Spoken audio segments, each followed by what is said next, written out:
নমস্কার বন্ধুরা, আমি সুব্রত। মোবাইল গার্ডেন চ্যানেলে আপনাদের সবাইকে স্বাগত।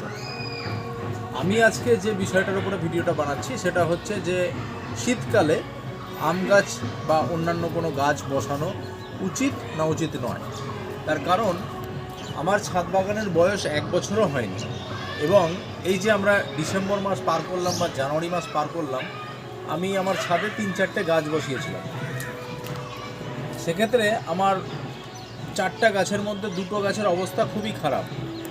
একটা গাছ তো প্রায় পচেই যাচ্ছে, সেটাকে আমি আজকে পট থেকে তুলে ফেলবো এবং ওখানে নতুন করে আবার একটা গাছ বসাবো। কোন গাছ সেটা আমি ভিডিওর শেষের দিকে বলবো। তো আমি ওই গাছটা পট থেকে তোলার আগে আমি যে জিনিসটা বলি, আমি আর একটা ভুল করেছি, সেটা দেখুন, আমি দেখাচ্ছি। এটা একটা কাটিমন গাছ, প্রচণ্ড মুকুল ধরেছিল এই দুটো ডালে, এই ডালটায়, কিন্তু দানা আসেনি। কারণটা কি? ফুল ফুটে যাওয়ার পর আমি ফাঙ্গিসাইড স্প্রে করে দিয়েছিলাম, ফলে প্রত্যেকটা ফুল নষ্ট হয়ে গেছে। এখানে যেহেতু ফুলটা ফুটেছিল না, এখানে এখন ফুটছে, তাই এইখানে দানা আমি দেখতে পাচ্ছি যে এখানে দানা ধরছে। কিন্তু যেহেতু এইগুলোতে আমি ফুল ফোটার পরে ফাঙ্গিসাইড দিয়ে দিয়েছিলাম, এইখানে দানা ধরেনি। এখানে টোটাল ফুলগুলো ঝরে পড়ে যাচ্ছে। দেখুন এখানে খালি হয়ে গেছে, এগুলোও খালি হয়ে যাচ্ছে, এগুলো খালি হয়ে যাচ্ছে, ঠিক আছে, একই অবস্থা। আবার দেখুন, এটাও একটা কাঠিমন গাছ, কী হারে ফুল ফুটেছে। এখানে ফুল ফুটেছিল না, যার জন্য এখানে কিন্তু দানা ধরা শুরু হয়েছে, ঠিক আছে। তো এই গেল কাঠিমনের গল্প। এখান থেকে আমি শিখলাম যে ফুল ফুটে যাওয়ার পর ফাঙ্গিসাইড বা পেস্টিসাইড কিছু ইউজ করা উচিত নয়। এবার আমাদের ভিডিওর যেটা মূল পর্ব বা আজকের যে ফোকাস, আমি আমার গাছটা, যেটা আমি আলফানসো বলে কিনেছিলাম, সম্ভবত আলফানসো নয়, কোন প্রজাতি সঠিক আমার পক্ষে বলা সম্ভব নয়। আমি মা অন্নপূর্ণা নার্সারি, যেটা নদিয়া রানাঘাটে আছে, সেখান থেকে নিয়েছিলাম এই গাছটা। এই গাছটা দেখুন, এখানে 3টে ডাল রয়েছে, 4টে, 5টে, 6টা ডাল ছিল, কিন্তু গাছটা শুকিয়ে যাচ্ছে, মরে যাচ্ছে। আর এই জায়গাটা লক্ষ্য করুন, এই জায়গাটা এখানে কালো হয়ে গোটাটা পচে যাচ্ছে, ঠিক আছে, এইখানে কালো হয়ে পচে যাচ্ছে। হ্যাঁ, আপনারা দেখছেন যে এই জায়গাটা পচে যাচ্ছে পুরো। তো আমি এই গাছটাকে আর রাখবো না, আমি এটাকে তুলে ফেলবো, ঠিক আছে। তো গাছটা তুলে ফেলার প্রক্রিয়াটা শুরু করা যাবে। তো বন্ধুরা, এই গাছটা এখান থেকে দেখুন, এই জায়গাটা দেখা, এখান থেকে পুরো পচে যাচ্ছে গাছটা, এখান থেকেও পচে যাচ্ছে। এই দুটো ডাল আজকে বেঁচে আছে, কিন্তু কয়েকদিনে এটা মরে যাবে। তো আমি এর জায়গায় নতুন যে গাছটা বসাচ্ছি এই টপে, এই মাটিতে, সেটা হচ্ছে নূরজাহান আমাদের দেশীয় ভ্যারাইটি, রয়্যাল ভ্যারাইটি। নূরজাহানের ওজন আমি জানি 3 থেকে 4 কেজি হয়। জিআর মণ্ডল নার্সারি, ওখান থেকে আসছে নূরজাহান, এবং একটা ইন্ডিয়ান অল টাইম বলে একটা 12 মাসি আমের জাত আসছে। সেটা আমি কোথায় বসাবো এখনও জানি না, কিন্তু আমি অর্ডার দিয়েছি। এই গাছটাকে আপাতত আমি তুলে ফেলবো এবং মাটিটা আমি আজকে ঠিকঠাক করে রাখবো। 2-1 দিনে নূরজাহান গাছটি আসলে আমি নূরজাহানটিকে এখানে প্রতিস্থাপন করব। তো এই গাছটা তোলার প্রক্রিয়াটা শুরু করা যাবে।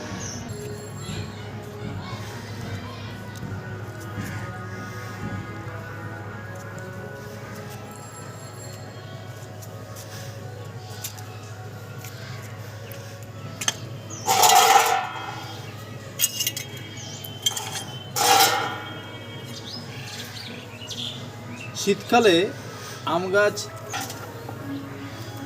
কিনে লাগাতে গিয়ে আমি দেখেছি, শীতকালে কুয়াশা যেহেতু থাকে, তাই ফাঙ্গাসের আক্রমণ খুব হয়।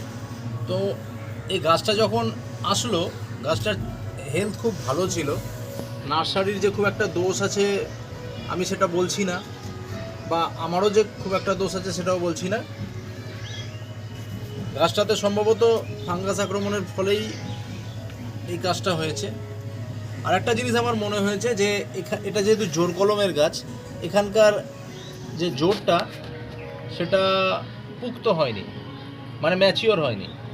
তো সম্ভবত সেই কারণেই গাছটার এইখান থেকে পচনটা ধরেছে। এটা টোটালটাই পচে গেছে এবং যার প্রভাবটা এখানে এসেছে, এবং এক এক করে সব ডাল পচে যাচ্ছে। তো যেহেতু আমার 2-3 দিনে নতুন গাছ চলে আসবে, আমি তাই টপটাকে পরিষ্কার করে নিচ্ছি আমি এটাকে ফেলে দেব। আর নতুন গাছ আসলে তখন আবার নতুন একটা ভিডিও আমি বানাবো, বানিয়ে আপনাদের সামনে তুলে ধরবো। এটা গেল এই গাছ নিয়ে। এছাড়াও আমার একটা টিজেসি যেটাতে ছত্রাক আক্রমণ ঘটেছে, শীতকালেই লাগিয়েছি আমি ডিসেম্বর মাসে। আমি সেটা নিয়েও দু একটা কথা বলবো। আগে আমি এটা কাজটা শেষ করে ফেলি।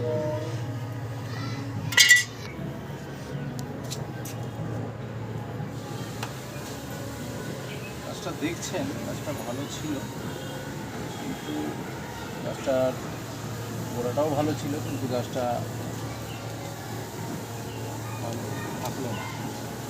আমি এই গাছটাকে এক সাইডে রেখে দেবো।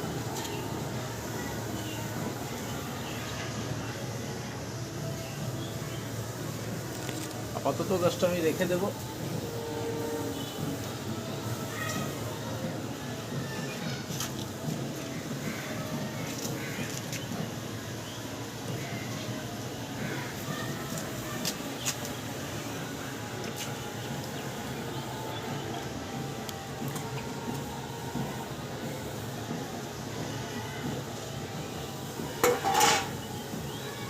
রেডি হয়ে থাকলো। যখন নূরজাহান গাছটি আসবে, এই মাটিতেই আমি সেই গাছটাকে প্রতিস্থাপন করব। দ্বিতীয় টপিকটা আমি আপনাদের সাথে শেয়ার করি। আপনারা দেখছেন এটা একটা টিজেসি গাছ। এখান থেকে আর একটা ডাল ছিল, সেটা পুরোপুরি শুকিয়ে যাওয়ার জন্য আমি এখান থেকে একটা কাট মেরে দিয়েছিলাম, ঠিক আছে। আর একটা ডাল এখানে রয়েছে। এখানে বেশ কয়েকটা পাতা ছিল, কিন্তু প্রত্যেকটা পাতাতে ফাঙ্গাস আক্রমণ হয় এবং দুই ধার দিয়ে একটা খয়েরি ভাব চলে আসে। হ্যাঁ, সামনে এখান দিয়ে আমি যার জন্য এখান থেকে কেটেছি দিয়ে আমি নিয়মিত এটাতে যে স্যাপ ফাঙ্গিসাইড রয়েছে সেটা আমি স্প্রে করি। তো আজকে আমার যেটা ইচ্ছা রয়েছে, আমি কিছুটা স্যাপ জলে গুলে আমি এর মাটির মধ্যে মিশিয়ে দেবো। তো সেই প্রক্রিয়াটা শুরু করা যাবে।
প্রথমবার মুকুল আসছে, তো এখনও ফুল ফোটেনি, তা আমি একটু স্প্রে করে দিলাম।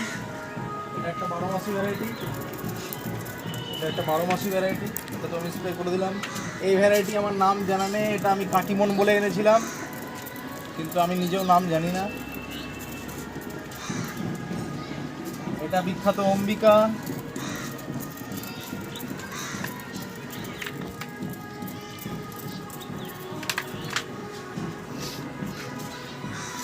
এটা অরুণিকা।